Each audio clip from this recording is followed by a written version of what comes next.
Hello friends, welcome to Oli veterinary wisdom. दोस्तों, दुनिया की सबसे बड़ी गाय एक अजूबे के तौर पे देखी जा रही है। गिनीज़ बुक में इसका नाम आ गया है और Guinness book of world records में ये सबसे ऊंची गाय मानी गई है।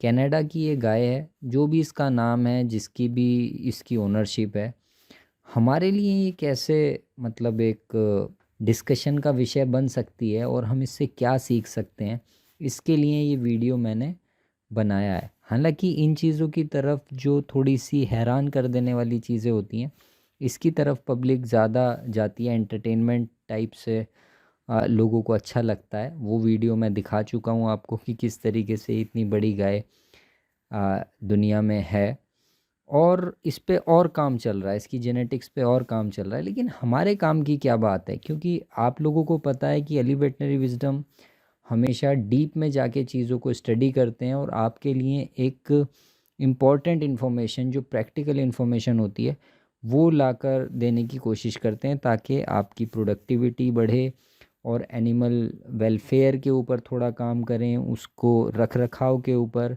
प्रोडक्टिविटी को बढ़ाया जाए। तो इसमें हम कैसे इसे देख सकते हैं, तो आइए शुरू करते हैं इस प्रेजेंटेशन को। दोस्तों, शुरुआत हम करते हैं how H F could give 100 litre milk. देखिए, बहुत सारे साइंटिस्ट हैं जो ये मानते हैं कि अभी तक भी हमारे पशुओं ने, गायों ने, जो कि एच एफ की या जर्सी की ब्रीड्स हैं, उन्होंने अपने अभी अधिकतम लेवल को नहीं छुआ है। मतलब उनमें अभी जेनेटिक इम्प्रूवमेंट की और गुंजाइश है। जैसे हमने देखा कि 127 लीटर दूध दिया एक एनिमल ने, तो वो चाहते हैं कि इससे भी ज़्यादा दे।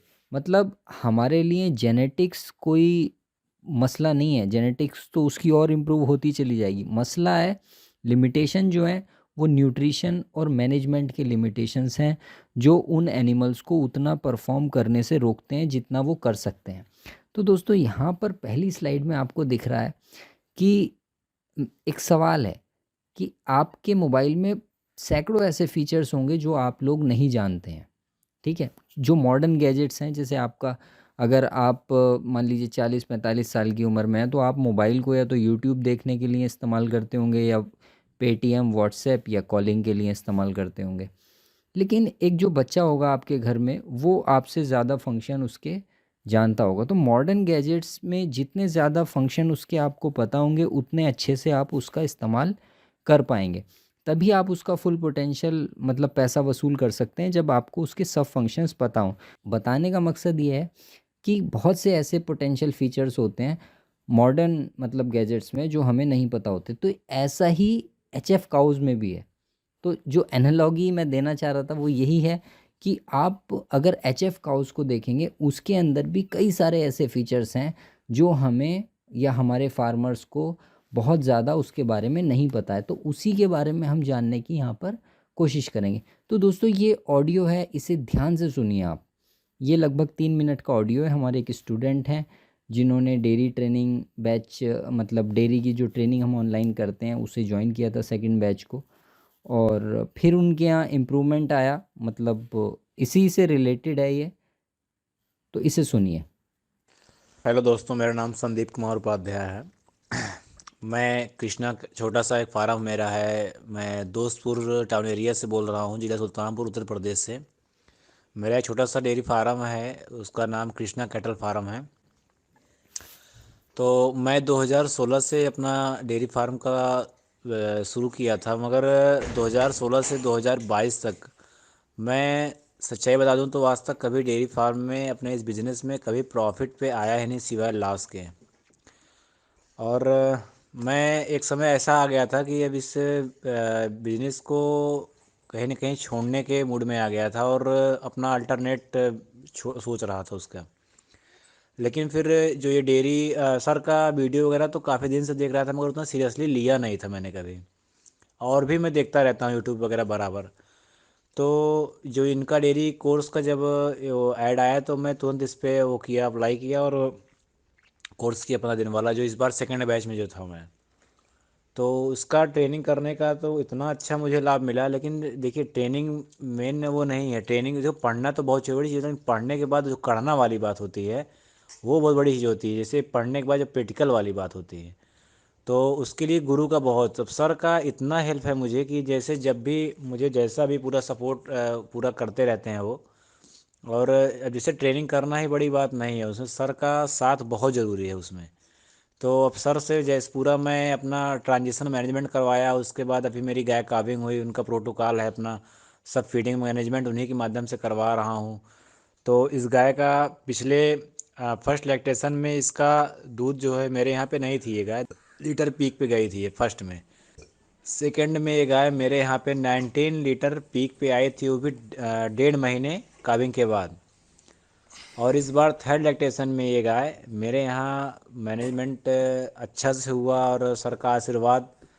इस ये गाय अभी आज चौथा दिन है। इस गाय ने 20.5 लीटर दूध जो है आज इसने निकाला है, और इसका जो फैट का भी बहुत अच्छा है, 3.5 इसका फैट आया है और 8.5 इसका एसएनएफ आया हुआ है। तो फैट भी बहुत बढ़िया है, दाना चारा बढ़िया से खा रही है, बच्चा बहुत हेल्दी है। आप समझ लीजिए कि बच्चा इसका लगभग 35 से 40 के बीच का केजी का इसका बच्चा था। और बच्चा उसका बढ़िया है, गाय भी बहुत बढ़िया है, खा पी रही है। एको बार काविंग के बाद उसका भी दिक्कत ये नहीं आया कि उसको कोई समस्या आई हो। तो कुल मिला जुला के कुछ भी हो, मगर गुरु का सपोर्ट बहुत ज़रूरी होता है। पढ़ना किताब तो सबके पास होती है, मगर उसके लिए बुक्स का बहुत और सर गुरु का बहुत होता है। तो सर का बहुत सपोर्ट है मुझे। और जैसे सर का जो विशेष इसमें वो रहता है कि सर जो जितनी जैसे गायें हैं या फिर जानवर हैं उनमें देखते रहते हैं जो प्रोडक्शन, जैसे जिस गाय का 20 लीटर का है उसमें अगर हम 10-12 लीटर दूध निकालते हैं, तो सर का यही कहना है कि वो उसके साथ हम जुल्म कर रहे हैं। क्योंकि अब उसकी अगर इतनी कैपेसिटी है तो उसको निकालना और उस हिसाब से उसको फीडिंग करना, तो उससे उसका भी फायदा हो रहा है और हमारा भी कहीं ना कहीं फ़ायदा होगा। और उसका रिजल्ट आपके सामने है कि 4 दिन पे मेरी गाय ट्रांजिशन मैनेजमेंट कराने के बाद आज 20.5 लीटर दूध पे आ गई है। तो इससे बेहतर रिजल्ट और इससे बेहतर प्रमाण तो मैं नहीं समझता कि कुछ होगा, क्योंकि मैं तो भाई इस पर अपना वो गुजार चुका हूँ। तो यही था, बाकी सर का बहुत सपोर्ट है मुझे। Thank you sir. तो दोस्तों आपने सुना किस तरीके से एक फार्मर जो अपना डेयरी का काम व्यवसाय बंद करने वाला था, उसने जब साइंटिफिक अप्रोच अपनाई तो उसने 10 लीटर दूध देने वाली गाय से आज चौथे पाँचवें दिन वो 20-21 लीटर दूध ले रहा है। कोई बहुत ज़्यादा खर्चा नहीं किया है। आप सोच सकते हैं कि 5-6 सालों में उसकी क्या हालत हो गई होगी जब वो खुद मतलब तो ऐसा कोई मतलब ऐसे बहुत सारे फार्मर्स होंगे।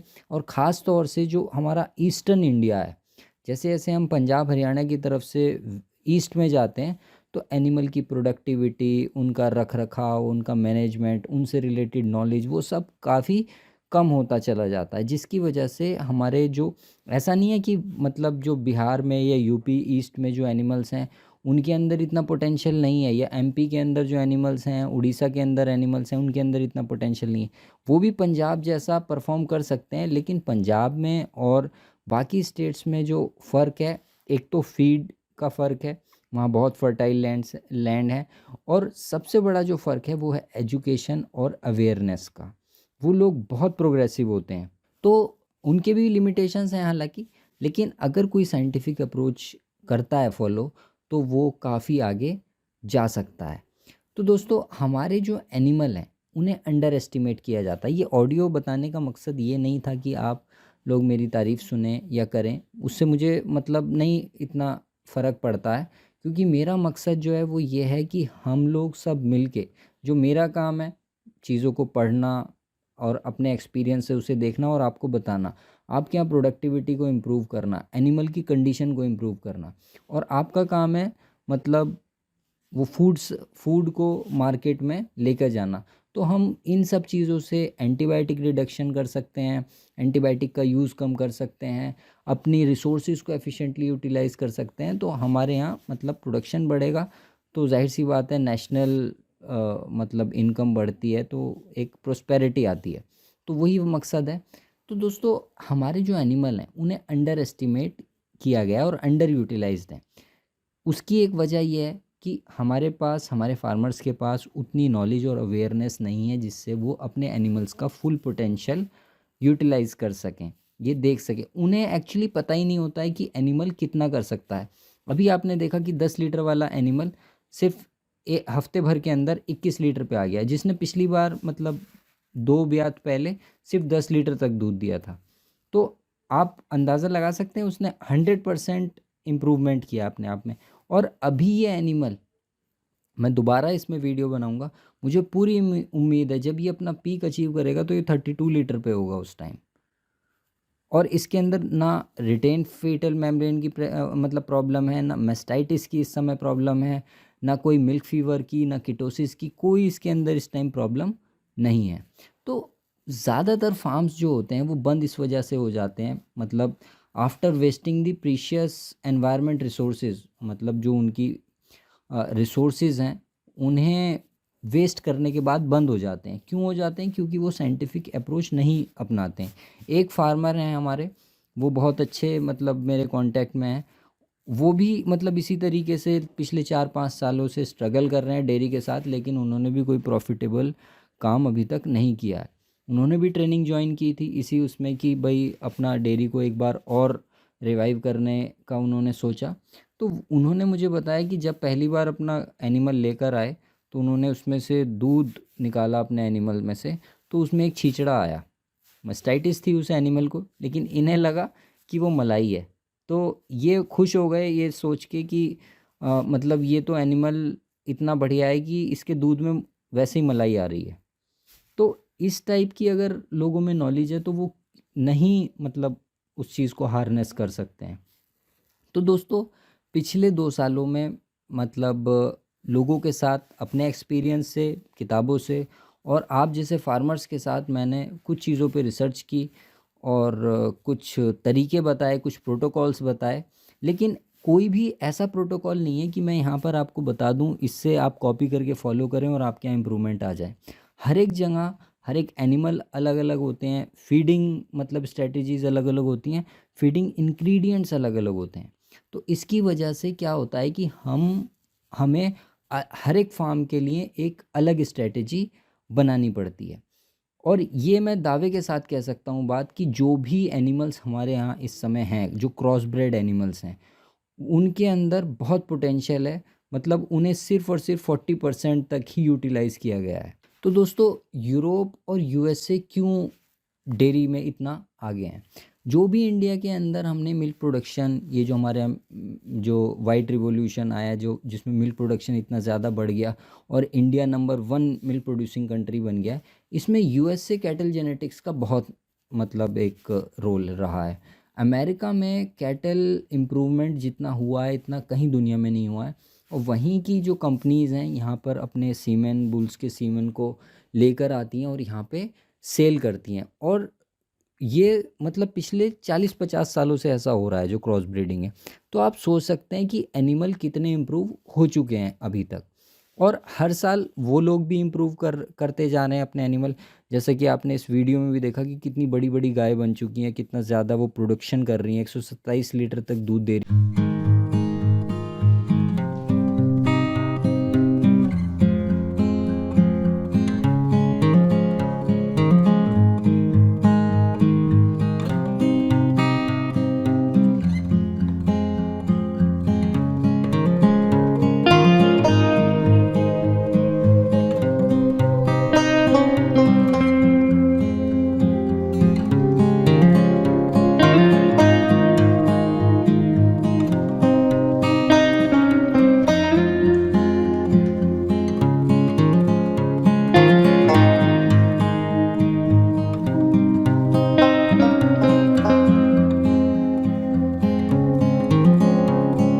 कि कितना जेनेटिक इम्प्रूवमेंट हो रहा है। तो हमें जेनेटिक्स की चिंता करने की ज़रूरत नहीं है कि हमारा एनिमल कम पोटेंशियल का है। हर एक के अंदर अच्छा खासा दूध देने का मतलब पोटेंशियल है, बशर्ते हम उसे फॉलो करें। मैं सबके लिए नहीं कह रहा हूँ, लेकिन एक मेजॉरिटी ऑफ डेयरी फार्मर्स जो हैं वो इस बात को नहीं जानते हैं, खासकर जो पंजाब और हरियाणा के अलावा और जगहों पे रह रहे हैं। हालांकि मैंने पंजाब और हरियाणा के फार्मर्स भी मतलब जो मुझे कॉल या मैसेज करते हैं वो भी इन चीज़ों के बारे में इतना नहीं जानते हैं, लेकिन कंपैरेटिवली और लोगों से ज़्यादा जानते हैं। तो ये जो एनिमल्स हैं ये चैम्पियन प्रोड्यूसर्स हैं। मतलब इनके आगे कोई नहीं टिकता है। अच्छा, ये इवॉल्व कैसे हुई है इंडस्ट्री? देखिए, ये भी ऐसा नहीं है कि मतलब अमेरिका हमेशा से ऐसे ही रहा, उसने मेहनत की है। वहाँ के लोगों ने, जो डेयरी फार्मर्स थे, उन्होंने एसोसिएशंस बनाए और ब्रीडिंग वगैरह पे ध्यान दिया। तो 1940 में जो एनिमल 2000 किलो एक लैक्टेशन में दूध देता था, वो आज 2015 में जब इनके रिकॉर्ड्स को दोबारा मतलब रिव्यू किया गया, तो अब जो हर्ड का एवरेज है वो 10,000 किलो है एक एनिमल का। मतलब 10,000 किलो का मतलब ये है कि 30 लीटर से ऊपर एक एनिमल डेली जो है वो दूध देता है। अ, अपनी पूरी मतलब जो उसकी लैक्टेशन होती है, लैक्टेशन ये माना जाता है कि साल भर 300 दिन या 365 दिन का उसका लैक्टेशन माना जाता है।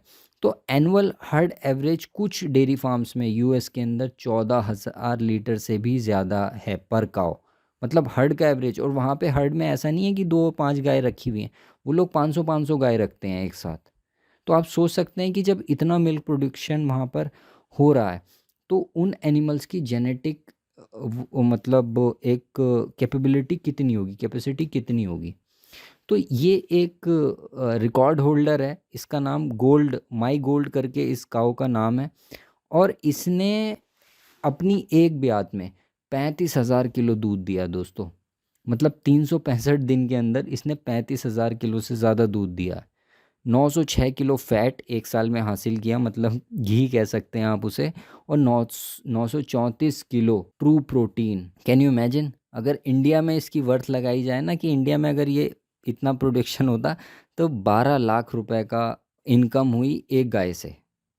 मतलब जो नेट इनकम आई वो एक गाय से 12 लाख रुपए आई। और न्यूट्रिशन इसमें ना 5 लाख रुपए का भी नहीं लगा हो, 5 लाख बहुत होते हैं। तो ये प्योर प्रॉफिट, मतलब प्रॉफिटेबल काम है अगर इसे ठीक से किया जाए। तो दुनिया में इस जेनेटिक पोटेंशियल का एनिमल है। मतलब ये जो डीएनए का एक कॉम्बिनेशन है वो दुनिया में अवेलेबल है, और वो इंडिया में भी आ रहा है। जिस बुल से मान लीजिए इस गाय को ब्रीड कराया गया होगा, या इसकी माँ को ब्रीड कराया गया होगा, इसका बर्थ हुआ होगा, तो वो बुल का सीमेन मतलब हर जगह घूम रहा है किसी भी कंट्री में। तो इंडिया में भी वहाँ पे मतलब आते हैं। तो इंडिया के अंदर भी एनिमल्स के अंदर इतनी कैपेसिटी है। 88 लीटर वाले एनिमल्स तो मैंने वैसे ही देखे हैं, मतलब जो पिग प्रोडक्शन पे पंजाब में, और ये पीडीएफए के जो कॉम्पिटिशन्स होते हैं इसमें। तो जब वो 80-88 लीटर ले रहा है, तो उसे 100 पे भी पहुंचाया जा सकता है। तो Guinness world record milk production का एक और है। 15 साल की एक कैनेडियन काऊ, गिलेट ई स्मर्फ, इसने अपनी लाइफ में 2,47,711 लीटर या केजी दूध दिया 11 लैक्टेशंस में। अब इसकी बारीकी को समझिए दोस्तों।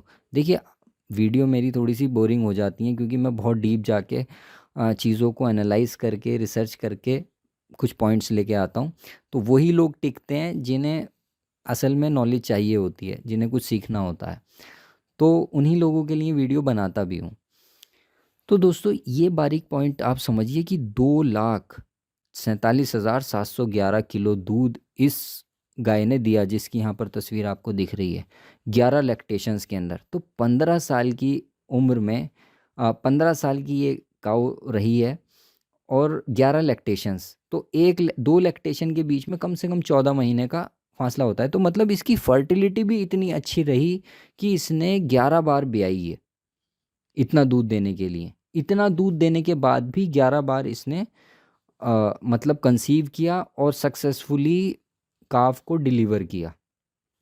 तो एक बात तो यहाँ पर ये तय हो गई है कि ये इन गायों के अंदर रिप्रोडक्टिवली ये साउंड रहती हैं अगर न्यूट्रिशन अच्छा हो। ये नहीं कहा जा सकता है कि बहुत ज़्यादा मतलब प्रोडक्शन है, इस वजह से उसके रिप्रोडक्शन डाउन हो गया है। हालांकि यही थ्योरी चलती है, आपके यहाँ भी ऐसा, मतलब अगर आपके यहाँ हाई प्रोड्यूसिंग एनिमल्स होंगे तो आपको भी लगेगा कि नहीं, उसकी रिप्रोडक्टिव एफिशिएंसी कम हो गई है, मेट्राइटिस हो गया। वो सिर्फ इस वजह से होता है कि हम उसे बैलेंस न्यूट्रिशन, प्रॉपर न्यूट्रिशन नहीं दे पाते हैं जितना उसे चाहिए होता है। तो दोस्तों, इसने अपनी ज़िंदगी के हर दिन 38 किलो दूध दिया, एवरेज अगर इसका निकाला गया जब 8,877 किलो मिल्क फैट इससे प्रोड्यूस हुआ और 7,762 किलो प्रोटीन, मतलब एसएनएफ, इतना ज़्यादा एसएनएफ आया। मतलब टनों के हिसाब से इसने, मतलब टनों के हिसाब से इसने एसएनएफ और फैट प्रोड्यूस किया। तो यही स्टडीज़ ये दिखाती हैं हमें कि जो न्यूट्रिशन और मैनेजमेंट है, जेनेटिक्स की बात हमने कर ली, 55% जेनेटिक्स से आएगा और जेनेटिक्स की हमारे यहाँ कोई कमी नहीं है। हमारे यहाँ एनिमल्स बहुत अच्छे हैं। जो छुट्टा पशु भी घूम रहे हैं ना, जो कूड़ा खाते फिर रहे हैं, उनके अंदर भी बहुत पोटेंशियल है। ये गाय जिसका ऑडियो सुनाया था, ये 15,000 रुपये की खरीदी गई थी सिर्फ, क्योंकि गाय की मतलब कल्ट वैल्यू कुछ नहीं है भैंस के मुकाबले। वो आप जानते हैं कि क्यों नहीं है। तो जो पशु छूटे भी घूम रहे हैं, अगर उन पे भी इन्वेस्टमेंट कोई कर दे थोड़ा सा, तो उसे भी, वो तो फ्री बराबर उसे मिल गया ना। 5,000, 7,000, 10,000 रुपये का उसे फीड खिला दे, तो वो 10,000 रुपये में उसे फ्री बराबर वो गाय मिल जाएगी। तो हर एक के अंदर इतना पोटेंशियल है कि उसे 20 लीटर के पार हम पहुंचा सकते हैं। तो लेकिन बिना न्यूट्रिशन और मैनेजमेंट के हम उस पोटेंशियल को रियलाइज़ नहीं कर सकते। तो कम से कम 45% न्यूट्रिशन और मैनेजमेंट का इसमें रोल है। लेकिन न्यूट्रिशन में ऐसा नहीं है कि आप कुछ भी काजू बादाम और खूब सारा वो खिलाने लगें जो भी मार्केट में मिलता है। आप खुद देखते हैं कि जो मार्केट में कंपनी के फीड आते हैं, वो पशु को कितना दुबला कर देते हैं। हमें दुबला नहीं होने देना है उसे। अभी मैं आपको बताऊंगा कि क्यों होते हैं दुबले, हालांकि और वीडियोस में भी मैंने बताया है। लेकिन क्या होता है कि हमें न्यूट्रिशन पे ये ध्यान देना होता है कि कब, मतलब क्या चीज़ हमें उसे देनी है, कब प्रोटीन बढ़ाना है, कब एनर्जी बढ़ानी है, कब ट्रेस मिनरल देने हैं, कब वाइटामिन देने हैं। तो ये इंपॉर्टेंट रहता है। तो 2 रूल्स होते हैं दोस्तों प्रॉफिटेबल डेयरी के। अगर किसी ने ये 2 रूल समझ लिए, ये मेरी ट्रेनिंग, जो हम डेयरी की ट्रेनिंग करते हैं, डेयरी फार्मिंग की ऑनलाइन ट्रेनिंग करते हैं, उसका ये टैग लाइन रहता है, उसका ये एम रहता है कि हम इन 2 रूल्स पे पूरी की पूरी ट्रेनिंग को मतलब घुमाते हैं। यही चीज़ बार बार याद कराते हैं, क्योंकि इसी से ही आपकी डेयरी प्रॉफिट्स में आएगी। वो क्या है? पीक प्रोडक्शन उसका हाईएस्ट होना चाहिए, जितना ज़्यादा उससे पीक प्रोडक्शन लेके जा सकें। मतलब पीक प्रोडक्शन का मतलब ये होता है कि जब काविंग हो जाती है, उसके बाद धीरे धीरे दूध बढ़ना शुरू होता है। एक स्टेज पे आके ये मैक्सिमम हो जाता है। वो स्टेज कब आती है? लगभग 1.5 महीने बाद। ठीक है। तो उस, अगर आप नॉर्मल, मतलब मैनेजमेंट और न्यूट्रिशन प्रैक्टिसेस आपकी नॉर्मल है, तब 1.5 से 2 महीने बाद वो स्टेज आती है। तो हमारा ये उद्देश्य रहता है कि उसे जल्दी से जल्दी और ज़्यादा से ज़्यादा हासिल करें। ठीक है। वो कैसे होगी अभी बताऊंगा मैं आपको।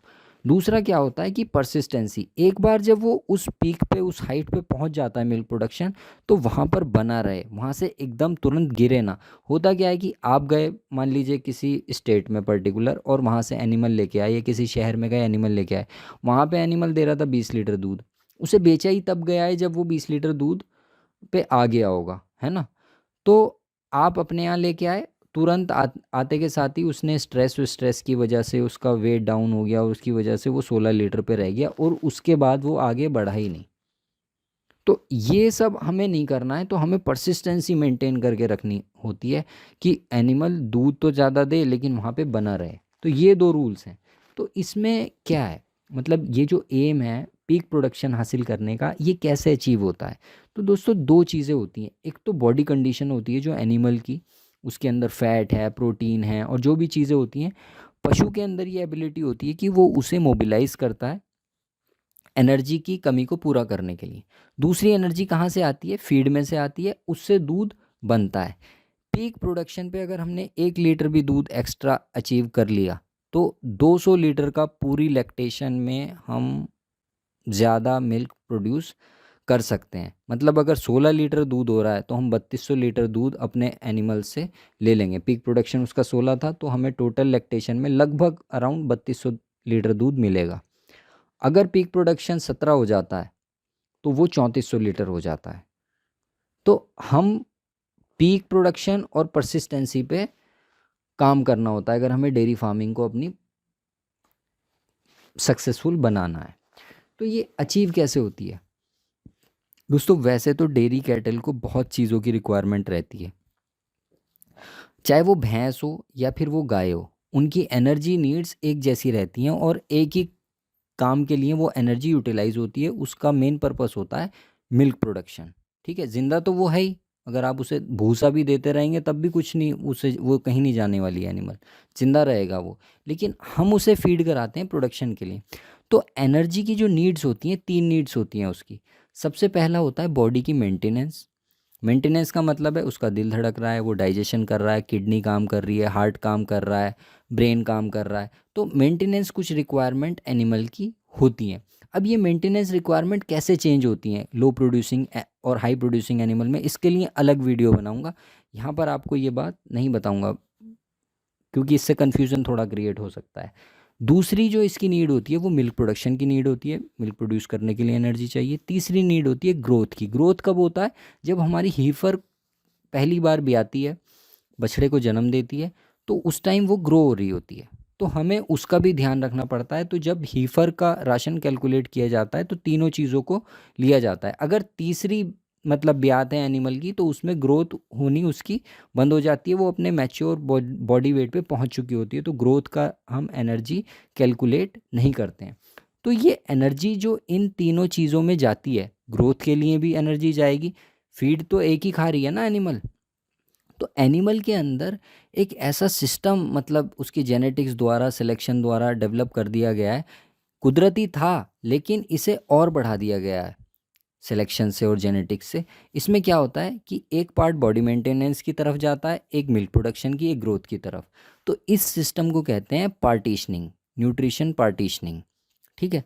तो अब ये एनर्जी आती कहाँ से? इसके दो मतलब स्रोत होते हैं। पहला स्रोत होता है बॉडी रिजर्व्स, जो भी फैट एनिमल के अंदर, उसकी बॉडी स्कोरिंग जो है, उसका वेट जो है, वो एक तरीके से लीवर में जाके मतलब वो टूटता है बॉडी के अंदर से, और वो जाके लीवर में जमा होता है, और लीवर उसे मेटाबोलाइज करके एनर्जी में कन्वर्ट करता है। वो एनर्जी बॉडी से में यूटिलाइज होती है, बॉडी में मतलब यूटिलाइज होती है, प्रोडक्शन के लिए मेनली उसे डाइवर्ट किया जाता है।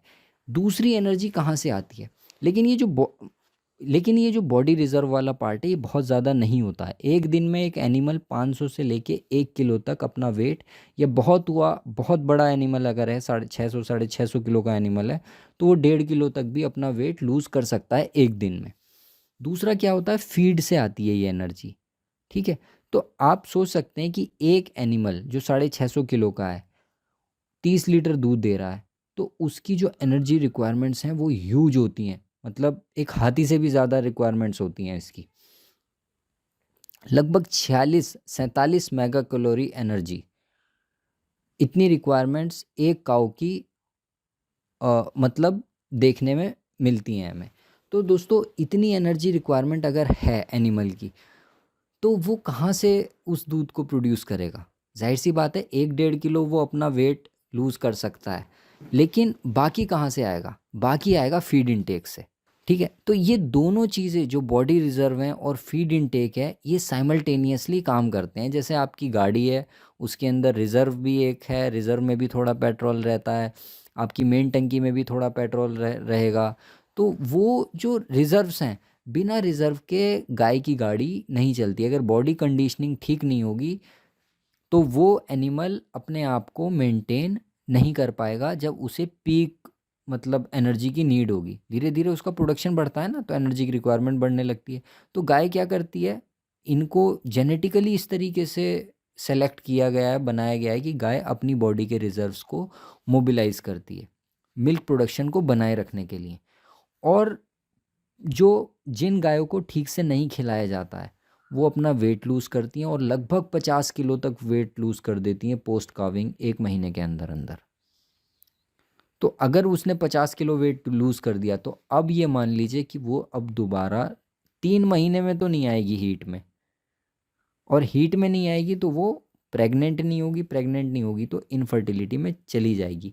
ये जो एनिमल्स होते हैं जिनमें बॉडी रिजर्व्स बहुत तेज़ी से मोबिलाइज होता है और एनिमल अपना वेट गिरा देते हैं, इन एनिमल्स में 80% यही एनिमल होते हैं जो इनफर्टिलिटी में चले जाते हैं। इनके अंदर सिस्ट बन जाती है, अर्ली एम्ब्रियोनिक मोर्टेलिटी होगी, डिस्चार्ज आता रहेगा, मेस्टाइटिस के केसेस आएंगे, डिस्टोकिया होगा। दुनिया भर की जो मेटाबॉलिक प्रॉब्लम्स होती हैं वो इन एनिमल्स में आती हैं। दूसरा होता है एचएफ काउस के अंदर ड्राई मैटर इनटेक।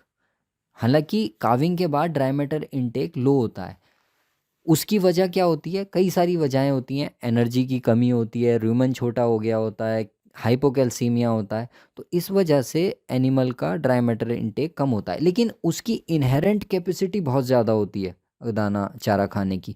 अगर आपने ट्रांजिशन मैनेजमेंट ठीक किया है, ट्रांजिशन मैनेजमेंट लोग क्या करते हैं कि खूब सारा उसे ट्रांजिशन फीड खिलाने लगते हैं।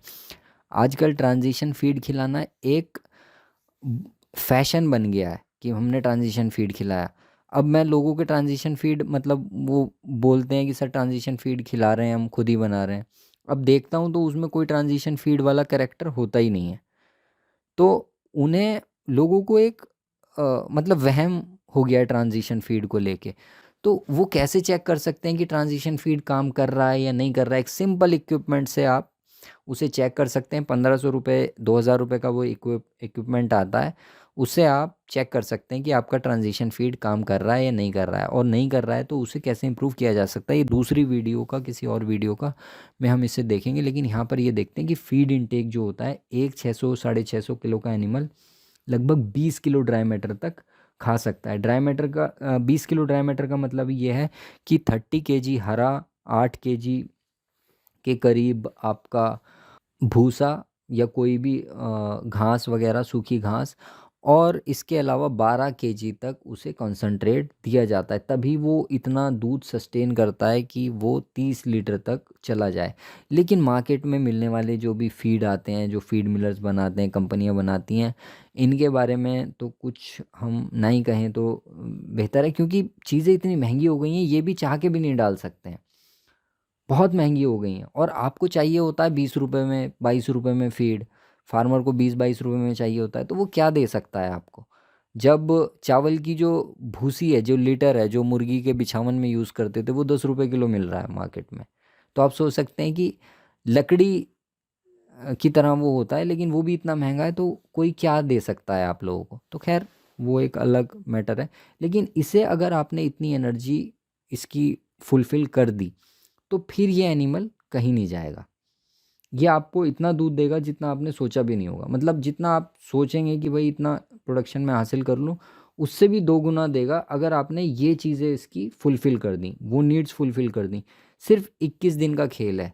जब ये ब्याने वाला होता है एनिमल, वो 21 दिन अगर आपने इसे दे दिए, इसका मैनेजमेंट कर लिया, तो ये फिर आपको इतना दूध देगा एनिमल कि, और ये बात अमेरिकन और यूरोपियन समझ चुके हैं। उनके जो स्टैंडर्ड, जो मतलब प्रैक्टिसिंग बुक्स हैं उनकी, जो डेयरी के ऊपर लिखी गई हैं, जो मैनुअल्स हैं, उनमें साफ-साफ ये बातें बहुत बड़े-बड़े अक्षरों में लिखी हुई हैं।